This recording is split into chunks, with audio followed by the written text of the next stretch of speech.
Alright guys, Highs on Base here. Got a little bit of a problem. I got the sub in. Here's the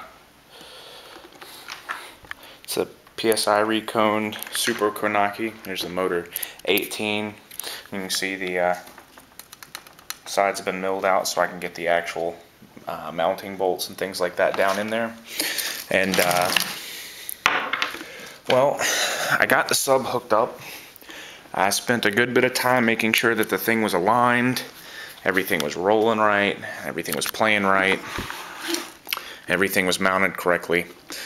And, well, what I thought had broken was the triple joint, or the mounting nut. There is a crunch of some sort, but I assume that that's just the actual coil moving, or the former moving. But I did find this. The actual coil here is loose on the former, and as the base would hit, if you watch, you can see here there's actually the coil starts to become it starts to unwind, so it's causing the and the coil itself actually moves on the former. And I found that when it moves, if you watch, well, it actually moves on the former. And I found that, as you can see here, I've got a power supply. I can take and do a short to the setup and cause it to move out. And what I did was I took and bolted these two sides down and made sure that it was, again, still even in the former, or in the gap. And I would move it, and I found that the actual coil itself moves on the former and shifts. It rocks back and forth, and it's causing the gap to not be aligned. When the base hits, the actual force of the structure moves the entire cone sideways. And let me see here. Ended up,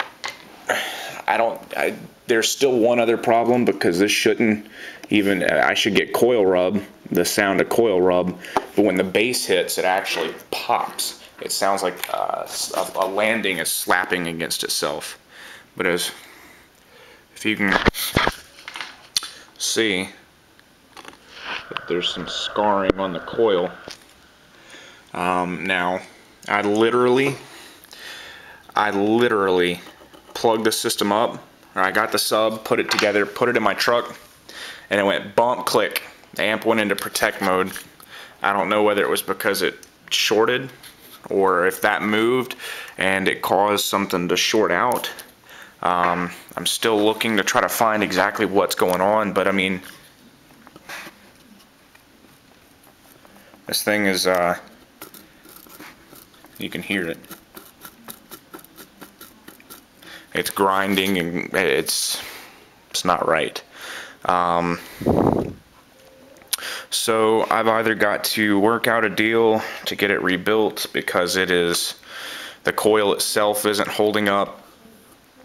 You know, even if I could take and mill this down, or not mill it down, but the fact that there's a scar on the coil really isn't too much of a problem, because it actually isn't really exposing itself too much. And in theory, I should have more than sufficient room in the gap. And if you take and look down in the gap is relatively clean. There's a few little shards here and there that are stuck on the inside of there from this thing getting eaten up. And I'm curious, maybe you guys can give me an idea. How do I get that out of there? How do I clean it? I don't know. But that's the video. That's what's going on. The coil, I mean, you can see where the actual coil goes into the former here. It's flat, and the coil itself will move, and it's causing the bindings of this thing to unwind, and it's opening itself up in the gap there. So this is Highs on Base. Unfortunately, it's not a great video. I wish I'd have been able to actually do something with the sub, but it moved a full excursion out, amp went into protection. I don't know why. So you guys give me some sort of ideas, and this video I'll send over to David Moore over at PSI. Hopefully, you know, I could get another basket and top assembly and just have that shipped to me, or I guess I'll have to ship my top assembly to him and ride around without any system for a while. But hopefully we can get this resolved and it won't be like $7,000. That's an exaggeration, of course, but still. Eyes on Base out.